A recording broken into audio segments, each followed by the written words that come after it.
something unique about the woman. She's fearfully and wonderfully made.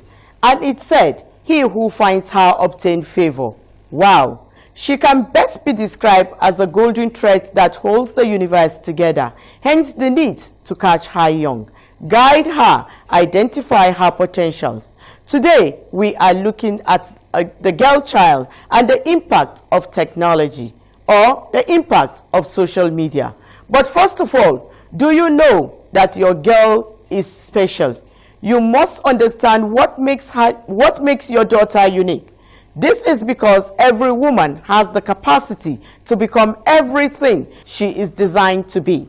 You must help her discover her authentic self and what she is capable of.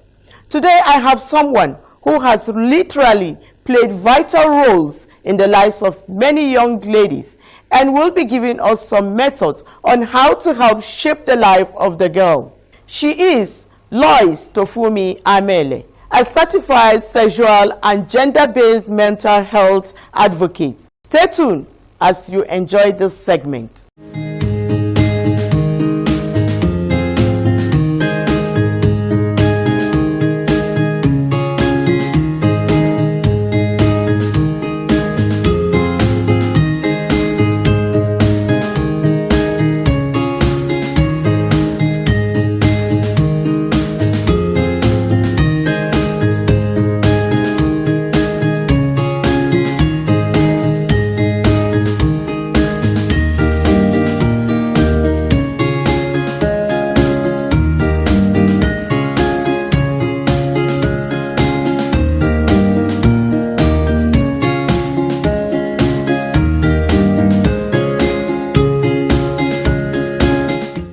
Okay, like I earlier said, my guest today is Lois Tofumi Amele, and we are looking at raising a girl child and the effect of social media. Lois, you are welcome to the show. Thank you so much. Okay, without wasting of our time, we'd like to go straight to the point.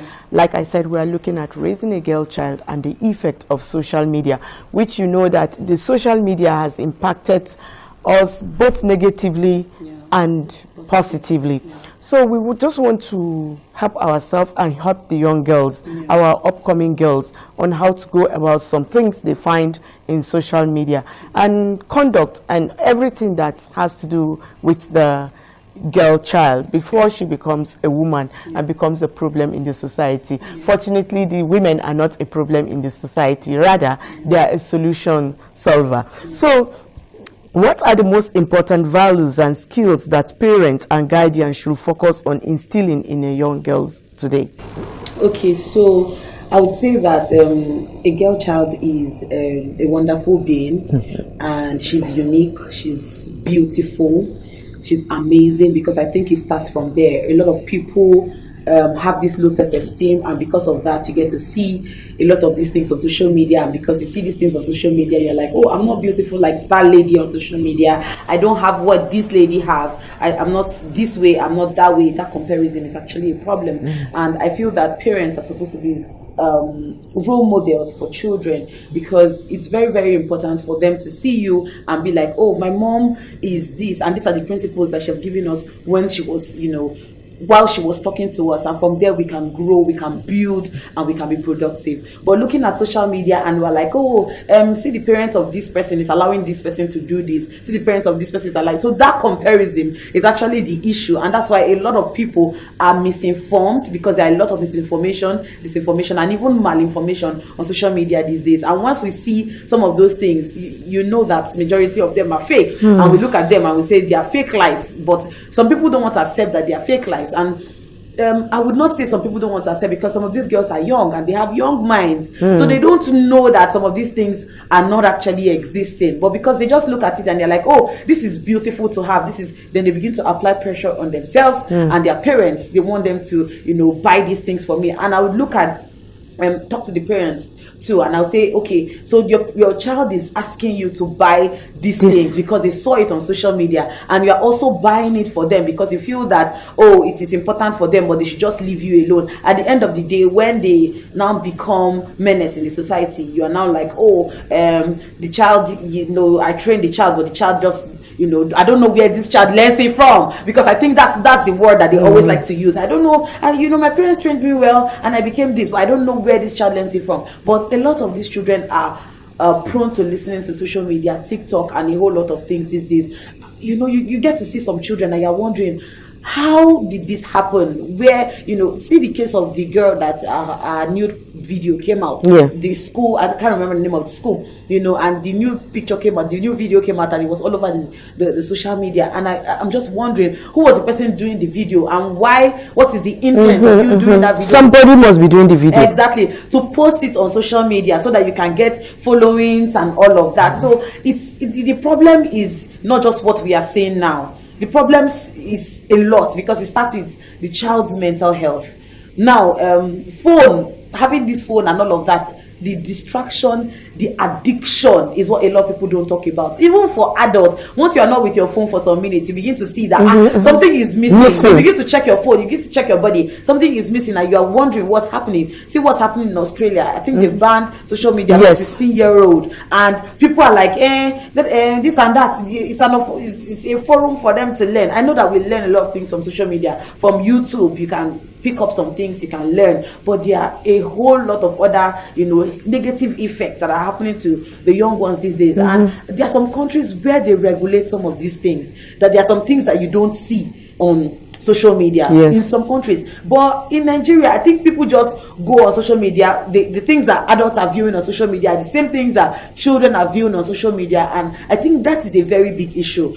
So going back to the addiction as an issue, there was a research where this child, the parents, continuously give them a tab, and when they give them, say, don't disturb me, just take this tab, and the child goes back to nursery rhyme and watch the nursery rhyme. After some time, I think after a week, they took the tab from the child, and then the child started screaming. I'm talking about a child within the ages of 3 to 5. The child started screaming and crying, and the people were now wondering what's happening. Why is this child, screaming so much? Because the child is already used to lots of screen time, and because of that, the child is already addicted to that. So social media is addictive, just the same way drug is addictive. So I think that it's time for us to really watch this as parents, as guardians, as people around. It's important that we really watch this on our kids, because a lot of them do not know, how to separate this from that. So they just see it and they just feel that, oh, this is something that I can do. You see negative things on social media. A lot of girls,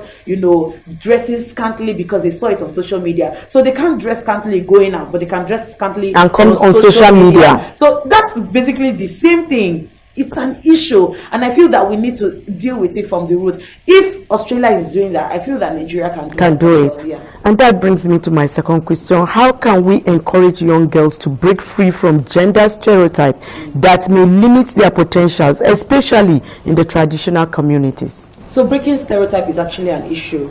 So this was a story of someone that my mom told me about. I was actually supposed to know her, but I graduated before or something. So her friend was just visiting her. It was in a community that I grew up in as well. And it was her school friend that took her home. Her parents were not around and left her, in the room, saying she wanted to go and buy drinks. There were 2 guys in that room. Those 2 guys raped that girl. After raping the girl, she came back as if she did not know, and she came back without the drinks. She came back, which means it was a planned thing. So she came back as if she did not know. She was not like, what happened? The girl was already crying. There were 2 guys. They had to overpower her. Of course, even one person can overpower you. Exactly. So the girl started crying and all of that. This particular thing we're talking about, a lot of people in that community now heard about it. Do you know what happened? The parents left that community with that girl. So my own problem, not even a question, challenge, is the fact that the victim has to run away. That is supposed to be victimized. Exactly. The victim has to run away instead of the perpetrator running away from what they have done. So the stereotype is now like, oh, that girl. She was raped. Oh, that girl, she was raped. And I'm like, that's not supposed to be the issue. You're supposed to be pointing her at the perpetrator and saying, this thing that you have done is wrong. So now the parents are now like, okay, so we don't want my daughter to be like this. We don't want her to be in this particular situation. Let's take her out of this environment. Society. And they don't want to arrest the boy because they don't want to escalate the issue. They don't want this issue to get escalated. So they are looking for a way to keep it quiet. And I'm like, this is actually a big issue. If I keep the issue that's happening, by sexual violence have been done to me quiet, another person will go through almost that same thing, and it will be quiet. The society will still be quiet. Exactly. And if we don't, somebody was saying today, somebody needs to speak out. If we don't name it, we can't shame it. If we don't point it out and say, oh, this is the issue, let us name it out so that we can shame that particular issue. So now that girl left that environment because of the stereotype, because of that girl, this is, and the problem about stereotype is the questions that people will ask you. So what were you doing there? What took you there? What were you doing? How were you dressed? How were you dressed? So you are pointing fingers at the victim that she is the one that is the issue, instead of looking at the perpetrator that caused that particular issue. So it's actually a big problem. And I feel that some people would even video cover that rape, then bring out the rapist on social media, then stigmatize her. Some people will even cover the face of the perpetrator, but expose the victim. And then it's now like, oh, what is she doing there? Why is she? But she went home with her friend, and this can happen to anybody. It can actually happen to anybody. So the stereotype is actually the issue that I think that we are actually facing in Nigeria. The fact that I have an issue and I can't talk about it, because when I talk about it, people point fingers at me. I was watching a series on Netflix, and a doctor was raped when she was 13. She gave birth to a young boy and all of that. And she came out and she was like, no, she doesn't want that guy that raped her to be something head of medical board or something like that. And people, and the CEO of the organization had to tell her that, you know, that if you come out and say this, people will point hand at you and say, why didn't you talk about this earlier? Why are you bringing it up now to destroy his image? Or I don't know why people feel the need to put the victim on, now using the word victim, because majority of those people they've not survived the issue, because it's intentional. Because a lot of people say we shouldn't call them victims, we should call them survivors, but a lot of them have not survived. They've not. And I think some people need to go through a healing process before they will be able to speak out. Exactly, and it has to be on your term, not on another person's term. When you feel the need to, okay, I want to talk about this, then you come out and talk about it. So it's an issue. It's what's supposed to be pointing at and hands at the perpetrators, not the victim. But it looks like in Nigeria it's the other way around. Even at some police stations that are not well informed, but that don't have gender decks, at those police stations, you get to hear questions like, so you too, why were you like this? You too, why did you act like this? There was a case of rape for one girl that was coming to my club, and when they asked the guy why did he do it, he said the girl was 3 years old. The girl seduced him, So I'm now wondering, how did that happen and all of that? So the issue is enormous when it comes to all of this. But I feel that we need to really bring the focal points to some of these issues, and let's treat them as let the laws and the policy, let it be carried out on those people. Let's see how it has gone, so that the people that are doing these things, they'll stop when they see that, oh, the people that have done this in the past, they've been punished for their crime. And what are other specific challenges do Nigerian girls face today, and how can families and communities help them overcome such? So there are a lot of issues that the Nigerian girl faces today. Should we start from education? Should we go even into technology? Because a lot of issues, sexual and gender-based violence, going into sexual assault, harmful traditional practices like female genital mutilation, God, a lot, breast ironing. Some people will say breast ironing, yes, breast ironing. A whole lot of issues going on, with the girl child today, and the girl is fighting. The girl child is constantly fighting one odd or the other. So I would say that it is important that we look into some of these issues. Let's come together and fight the issue together, because I feel that the girl child and the women, because I see a lot of women coming out to fight for their children. And the women are always at the receiving end. Yeah. Yes, they are always at the receiving end, because you can imagine a girl that comes home and she's pregnant. The father will say, she's your daughter, you know.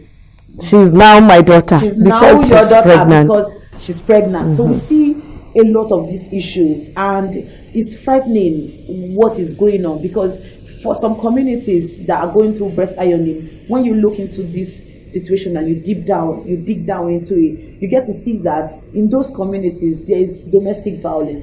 So there's domestic violence in those particular communities, and at the other end there is sexual assault, rape in those communities. And you get to ask, what's happening? Why is this woman ironing the breast of their children? It is because the women do not want their children to, you know, get raped by people in that community, because there's sexual assault in the community. And now they don't want their husbands to actually beat them because of domestic violence. So they now iron their children's breast so that their children does not look matured. So there's actually a root cause to some of these issues. So while dealing with it, we have to look at the root cause and say, okay, so how do we, you know, deal with this particular issue? That is a topic of its own. That is another problem of its own in the society today. So, and it's still existing. It's still existing. So when we want to address that, let's look into the community. Can we create awareness to end rape in that particular community before we accuse the women of of ironing the breast of their children? Okay. Can we find the roots of this issue? Can we say, okay, men, what is the issue? Why are you raping girls? What can we do? You know, and let's find a way to create awareness about this. Arrest perpetrators, punish perpetrators. That's what I want to say. You know, find a way to address this issue, and then we now come back to the women that are doing this, because some of the women that have asked these questions, they will tell you anonymously that, see, I cannot allow my husband to beat me because of this girl. So I have to reduce her breast so that men outside will not see her as if she's an adult already, or she's someone that can be raped. So if the girl feels the blame is on the mother, not the parent, just the mother carries the blame. I think the society need to raise a voice on that. So that's why I would applaud even the women leaders in the communities, because I can see that, because normally when I come on TV and radio, sometimes I talk about women leaders, and these women also need awareness, because they are ignorant of so many things. They do. So I'll say that some of the women leaders are really trying now. Yes. You know, because before it's just about doing contribution, you share wrapper, meeting, end of year party, celebrating a child that is getting married without any form of awareness. Exactly. So now we have people that are actually bringing in experts into their communities. Yes. I've gone into communities that they invited me, say, please come, let's talk about this. Come and empower our women. Let's talk about emotional abuse. That is also something that we don't always get to talk about. That's a topic of its own. Emotional abuse. You know, the husband is telling her, you cannot become this, you cannot become that. That is telling on the economy, because when she gets to work, she's unproductive. You know, it does a whole lot, even to her in her home, in the community, and even to the world at large. So emotional abuse is an issue. Economical abuse is also another issue. Very vast. A whole lot of issues, you know, under some of these things that affect us, because it starts from you being a girl child. We see women that suffered low self-esteem while they were little, and they grew up to continue to suffer low self-esteem. They don't have confidence to speak out when they have issues. And because their husband says that, oh, this person has low self-esteem, he begins to prey on that and cause more. He say, oh, so that work, you cannot do it. You are just a non-entity. Not knowing that it has been tampered with. It's not something that you need to pray about. Exactly. So now going into the parents, I think some of our parents use some of these words, and that is an issue. That is what they are used in denting our self-esteem. You are useless. You can't do this. You can't look at this. They're comparing you with your peers. Exactly. So while doing all of that, it comes together and makes the person feel, oh, I cannot do this. Let me just remain where you are. And when you remain where you are, they're like, oh, why are you still here? So the torture is much, and there's so much pressure. Doing damage. Exactly. There's so much pressure in the world that we're in today. You know, this person is comparing himself with this person. The competition is so high. It's a lot. It's a lot. So I think that we need to look at this from the home, the parents, looking into the community and coming together. You know, before we used to say that a community would come together to train a child. And, you know, I don't think that is obtainable in the world that we are today. So I think it's something that we still need to look into, because if people in the community are there when somebody is raping another person, the person is able to say, no, don't do that, that is wrong. Bring him to the chief of the community. Yeah, community, and you know, find a way to. And the punishment is always on the woman, not the guy, not the men. Always women at their receiving end of every societal vices. Because they say sometimes the men are out there being productive and the women are the ones at home, and that is not happening these days. It is no longer like that. It's no longer like that, because the women are also working. They even do more. But I was talking to somebody last week, and the person was talking about the fact that a lot of parents are working and they forget the need to really watch their children and take care of them. That is a very big issue, because the man opened up to me and he told me, he said, Lois, I don't have control over my child anymore. My child doesn't even come out to greet me. My child is this, my child is that, and that's because the child has grown so old now. Because the things they were supposed to have instilled, the education and all of that they were supposed to have instilled while that child was young, they didn't have the time to. So now he's regretting and he say, I don't have a son in this boy anymore. You know, but it was not the boy's fault. There were times when the father needed to do that. They didn't do it. To say, oh, sit here, let's do this. Sit here. A friend of mine now told me about her mom. Her mom is not always around, but her mom, when her mom comes around on the staircase, the mom will say, come. She covers that period that she was not around. Exactly. So come, what's happening? What's happening in school? Are you okay? As she's doing her makeup. Oh, so just me now. Okay?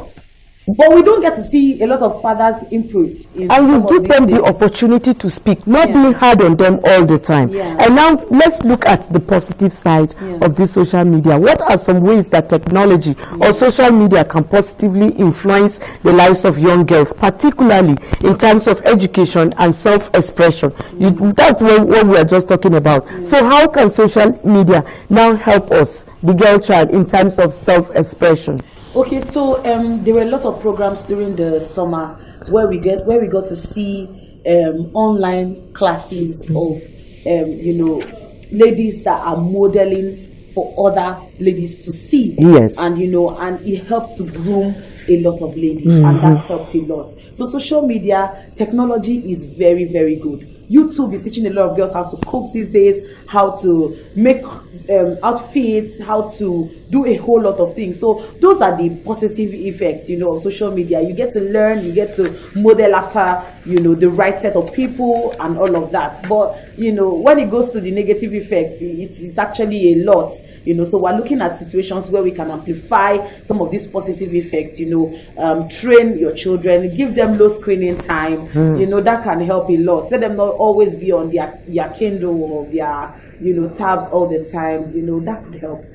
So finally, before we go, what advice will you give to parents on creating a healthy balance between technology use and offline activities for young girls? Pick up their phones. Don't say, know what they are doing on that phone. Go through it. Exactly. And educate their minds about what they see on social media. Talk to them that some of these things you see on social media, make them your friend. Exactly. Make them your friend.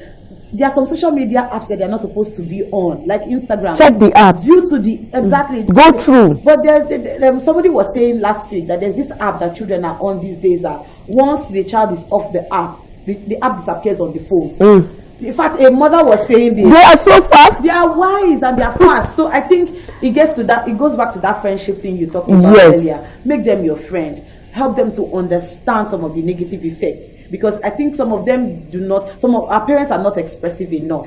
They'll just be, and some are harsh. They just don't be on social media.